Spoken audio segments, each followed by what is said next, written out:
Las Vegas muri Leta Zunze Ubumwe za Amerika ni umujyi benshi bafata nk'ijuru rito kubera amatara y'urwererane amurikira uyu mujyi mu ijoro.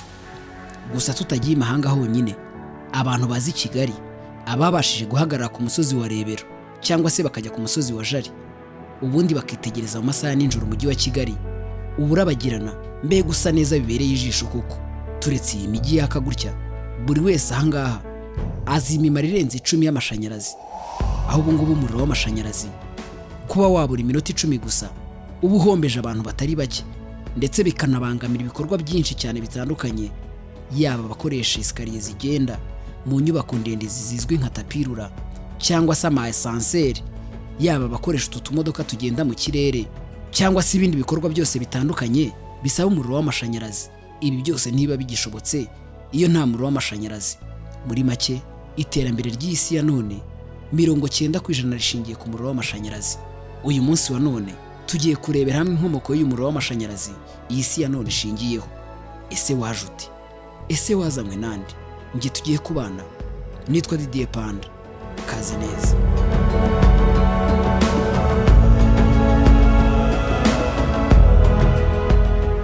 Karibu nanone kuri Electro Power Academy. Tukaba tugiye kubana muri ya gahunda yacu yo kumenya abascientiste bavumbuye amahame menshi atandukanye twifashisha muri science y'uyu munsi wa none nka physics, chemistry na electricity.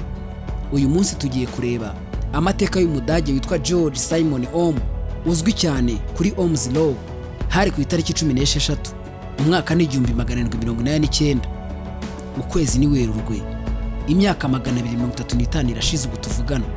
Burya koko Imana rurema ishobora byose yaremye isi n'ijuru ikatumenya tutarabura urusoro mu nda za ba mama bacu. Yari izi ko uyu munsi utari kuzatworohera, ubuzima ntibwari koroha butarimo amashanyarazi. Nguko rero uko yatanze impano ikomeye y'umwana waje kugira uruhare rukomeye mu gusobanukirwa neza amashanyarazi. Uwo mwana utagira uko asa nta wundi ni George Simon Ohm. Nkuko mubyumva neza, aya mazina nayo mudage. Nanjye iyo nza kuba narakurikiranye isomo ry'ikidage hano kuri Electro Power Academy, bambyisomeye nko mu Kinyarwanda nkabibasobanura neza nkabibumvisha. Nyuma yo kureba isi ya none, nkareba uruhare amashanyarazi yagize ku isi ya none n'iterambere ifite uyu munsi, nagize amatsiko. Ubundi nshaka kugera ku ivuko ngo ndebe uko hameze havutse uyu mugabo w'icyamamare wahaye isi iyi mpano ikomeye cyane y'amashanyarazi, nk'icyumba yakoreragamo experience ze, mbese kugira ngo mbabarire inkuru itari ya nkuru y'imbarirano, kuko inkuru mbarirano wa mugane wabasogokuruza bacira tuba. George Simon Ohm ni muntu ki? Izina ryuzuye George Simon Ohm yabonye izuba tariki 16 Werurwe mu 1789. Uyu mugabo yavukiye Erlangen mu gihugu cy'Ubudage. George Simon Ohm yahumetse umwuka we wa nyuma ku itariki 6 Nyakanga mu 1854 aho hari Munich n'umundi mu gihugu cy'Ubudage. Iyi ntwaro itagira uko isa, Nyagasana akomeza yituza heza. Reka turebe ubuzima bwe ndetse n'uburezi uko byagenze. George Simon Ohm yavukiye mu muryango w'abanyabwenge. Avukira ku babyeyi batari bafite ubutunzi bwinshi. Ise umubyara Johann Wolfgang Ohm yari umucuruzi usanzwe, ariko yishimira cyane kwigisha abana be aribo George ndetse n'umuvandimwe we Martin Ohm. Simon Ohm yize amashuri abanza nk'abandi bana, yiga yisumbuye, akomereza muri kaminuza ya Erlangen, ariko ntibyamugendekeye neza kubera ibibazo by'amikoro make bimutera guhagarika amashuri. Nyuma yo guhagarika amashuri ya kaminuza, George yatangiye kwigisha mu mashuri atandukanye, aho yakomeje guteza imbere ubushakashatsi bwe mu bumenyi bw'amashanyarazi. Ubushakashatsi bwe bwari buhagaze bute? Mu myaka ya mbere y'ubushakashatsi bwe, Ohm yakoreshaga ibikoresho byoroheje. Yafataga bateri akagenda acomekaho ibintu bitandukanye, ubundi agapima umuriro ubinyuramo. Ibyo byose yubakaga circuit electrique iri simple. Circuit electrique ni ubuhanga bwo guhuza ibikoresho by'amashanyarazi. Urugero, ugafata bateri ukayihuza n'itara ukoresheje urusinga. George Ohm rero yafataga bateri, urutsinga na amperemeter ipima electric current, akabihuza hamwe, ubundi amperemeter ikamwereka umuriro uri kunyura muri sirikwi. Yabanzaga wenda agakoresha nk'urutsinga rwa santimetero 20 agapima umuriro, akongera agakoresha urundi rutsinga rwa santimetero 40 agapima umuriro, akongera agakoresha urundi rutsinga rwa santimetero 60 agapima umuriro ukungana. Reka dufate nk'urugero, ku rutsinga rwa santimetero 20 current twabonye ampere 2, ku rutsinga rwa santimetero 40 twabonye current ya ampere 1, ku rutsinga rwa santimetero 80 ubona 0.5 ampere. Ese nk'uwakubaza urutsinga rwa metero 1000 wabona current ya kangahe? Abazi iby'amashanyarazi bingi betabisobanukirwa. Niba wakurikiranye neza ubona ko uko uburebure bw'urutsinga bwikuba kabiri ariko current igabanuka 1/2 igihe ya voltage ya battery idahinduka.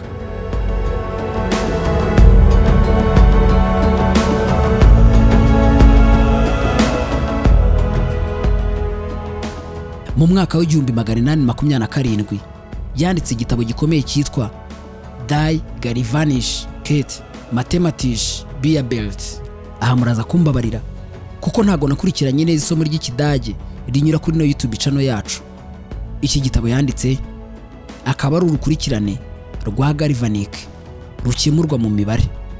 Ni muri iki gitabo aho yagaragarije ubuvumbuzi bwe bukomeye buzwi nka Ohm's law cyangwa se itegeko rya Ohm, risobanura umubano hagati y'umuvuduko w'amashanyarazi voltage, umuriro current, n'igitambika resistance cyangwa se resistance, aho yavuze ko voltage ingana na current ukubye na resistance. Uyu mugabo Ohm utarorohewe n'ubuvumbuzi, dore imbogamizi zikomeye yahuriye nazo muri ubu buvumbuzi bwe. Nubwo ubu tuvuga ko itegeko rya Ohm ari ingenzi cyane mu bumenyi bw'amashanyarazi, mu gihe cy'icyo gihe ntabwo byahise byemerwa n'abashakashatsi bagenzi be, kubera ko atari umuntu wari uzwi cyane cyangwa se wari ukomeye muri icyo gihe. Ntibahaye agaciro ibyo yavumbuye. Nyuma y'imyaka myinshi y'umurimo w'indashyikirwa mu burezi n'ubushakashatsi, George Ohm yatangiye kubona agaciro k'ibyo yakoze mu 1841. Royal Society y'i Londres yaje kumuha igihembo cyiswe Copley Medal nk'icyubahiro cy'umurimo we mu bumenyi bw'amashanyarazi. Dore uko uyu mugabo yaje gupfa ndetse n'umutungo we. Ese uyu mugabo George Ohm wari umaze gukora ubuvumbuzi budasanzwe, ibyo byaje kugenda biti? George Simon Ohm yaje kwitaba Imana ku itariki 6 Nyakanga mu 1854. Yapfuye afite imyaka 65. Yari amaze kuba umwarimu ukomeye cyane muri kaminuza ya Munich. Nubwo mu buzima bwe atabonye ibihembo bihambaye, ubu izina rye ryubashywe cyane mu isi yose mu bijyanye n'ubumenyi bw'amashanyarazi, kandi igipimo cy'itambika mu mashanyarazi Ohm cyitiriwe izina rye. Uyu mugabo nubwo atorohewe n'ubuvumbuzi, ariko byibura hari isomo yasize. Ohm yagaragaje ko ubushake, ubushakashatsi n'imbaraga by'umuntu, nubwo yaba afite ibikoresho bike, bishobora guteza imbere ubuvumbuzi bukomeye bugafasha isi yose. Yaba itegeko rya Ohm cyangwa se Ohm's law cyangwa se izindi nyigisho ze, zose zifite akamaro gakomeye mu kwigisha no gukora ubushakashatsi ku mashanyarazi muri iki gihe. George Simon Ohm yahuye n'imbogamizi nyinshi mu bushakashatsi bwe, yaba mu buryo bw'ibikoresho n'imyumvire y'abandi bantu batamwumvaga muri icyo gihe. Dore bimwe mu bigize izo mbogamizi uyu mugabo yahuye nazo. Mu mbogamizi uyu mugabo yahuye nazo harimo ibikoresho bike, ibikoresho bidahagije. Ohm yakoreshaga ibikoresho byoroheje kandi bitari by'ikirenga ku rwego rw'ikoranabuhanga. Amashanyarazi yari ikintu kitaramenyekana neza icyo gihe, kandi nta bikoresho bigezweho byo gupima byari bihari nka voltmetre cyangwa se amperemetre dufite ubu ngubu. Mu bindi bibazo harimo ibikoresho byoroshye. Yakoreshaga ibikoresho nk'imigozi yoroheje, ibishishwa by'ibiti, kandi akenshi yakoreshaga battery galvanic cells zakoraga ku muriro udatunganye mu gukora ubushakashatsi bwizewe. Mu zindi mbogamizi yahuye nazo harimo kutamenyekana n'ubushobozi buke mu by'ubukungu, imibereho iciriritse. Ohm yavukiye mu muryango utifashije, kandi igihe kinini cy'ubuzima bwe yagikoresheje yigisha mu mashuri afite ubushobozi buke. Kubera ko atari afite amafaranga ahagije, byaramugoraga gukomeza ubushakashatsi bwe no kubona ibikoresho by'ibanze. Harimo kandi ibibazo by'ubukungu. Nubwo yari yarize muri kaminuza ya Erlangen, yaje kuyihagarika kubera kubura amafaranga, maze akomeza ubuzima bw'ubwarimu ku rwego rw'ibanze, bigatuma adakomeza kwiga mu buryo buhagije. Mu zindi mbogamizi harimo kutemerwa n'abandi bahanga mu by'ubumenyi. kutitabwaho. Nubwo amategeko y'ubushakashatsi bwa Ohm aboneka mu bitabo byose by'amashanyarazi, mu gihe yabivumburaga ubushakashatsi bwe bwagombaga kurenga imyumvire ikomeye y'abashakashatsi bagenzi be. Itegeko rya Ohm ryamaganiwe kure mu ntangiriro kibitangira. Abahanga benshi baryamagana batitaye ku byo yavuze. Mu zindi mbogamizi harimo ubwoba bwo guhabwa akato. Mu 1827 igihe yandikaga igitabo cy'igikomeye Die Galvanische Mathematische Bierbild, abashakashatsi benshi ntibashyigikiye ibitekerezo bye. Bamwe mu banyabwenge bo mu Budage bifataga nk'aho ubushakashatsi bwe nta gaciro bufite rwose, bakavuga ko bwari bugoye kubusobanukirwa kandi ko ngo bushingiye ku bihamya bike. Mu zindi mbogamizi yahuye nazo harimo ko ibyo yavumbuye bitumvikanaga mu muryango mugari. Ubukeya bw'ubumenyi bw'amashanyarazi abantu bari bafite muri icyo gihe amashanyarazi yari ibintu bishya ku bantu benshi, kandi abantu benshi ntibari basobanukiwe uko bikorwa. Amategeko ya Ohm yari ashingiye ku mibare ya voltage, umuriro n'igitambika cyangwa se resistance.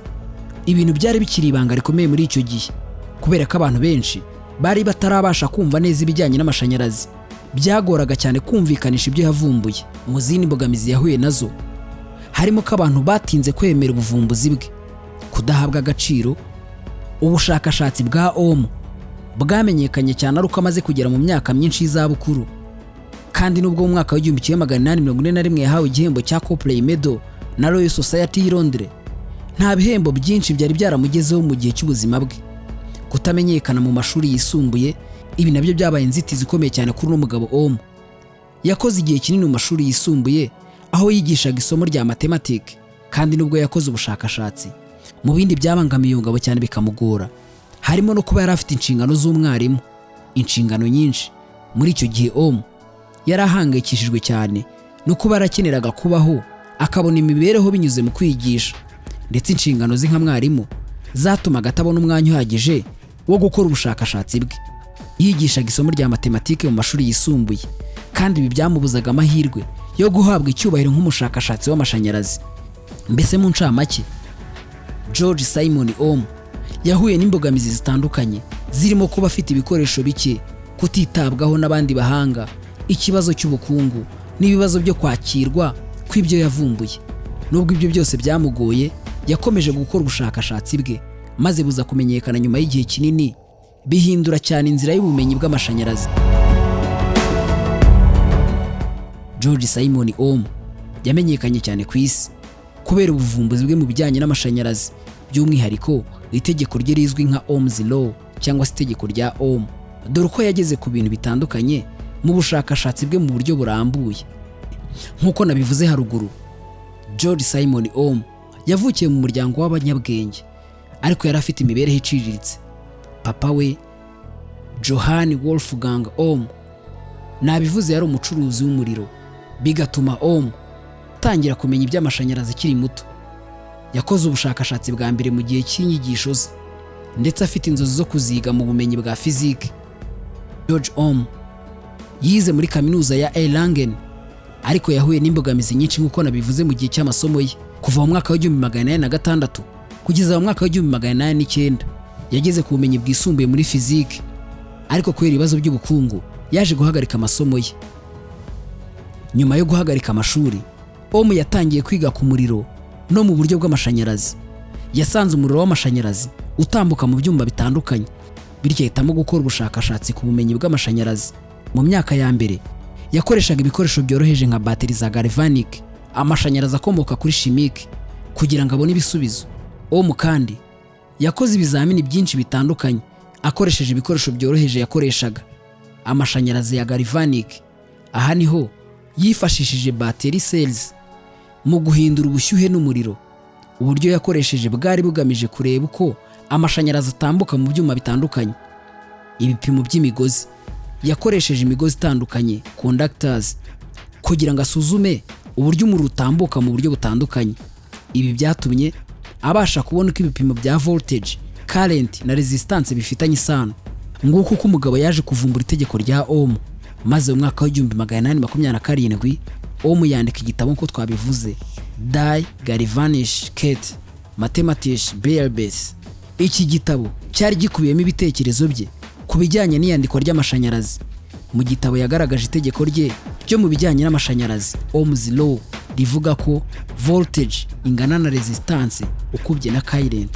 Nguko uko uyu mugabo yaje kuvumbura itegeko rya Ohm, maze mu mwaka w'1827 Ohm yaje kwandika igitabo cyiswe Die Galvanische Mathematische Berbers, cyari kirimo ibitekerezo bye ku bijyanye n'iyandikwa ry'amashanyarazi. Mu gitabo yagaragaje itegeko rye ryo mu bijyanye n'amashanyarazi Ohm's law rivuga ko voltage ingana na current ukubye na resistance. Mu magambo make, ngiyi ntandaro n'ahaturutse umuriro w'amashanyarazi tubona kuri uno munsi wa none, akaba ari nayo ntandaro n'iterambere tubona n'isi y'uyu munsi. Jye mwari kumwe na Didier Panda, mbibutsa ko kugira ngo uzajye ubona ibyegeranyo nk'ibi ngibi, ntibibagirwe gukora subscribe kuri YouTube channel yacu Electropower Academy, aho uzajya ubona amasomo menshi atandukanye yaba ya science, technology, engineering cyangwa se n'andi masomo yose mu byerekeranye n'ururimi rw'Ikidage, German course. Akoze kubana nanjye. Muchas gracias.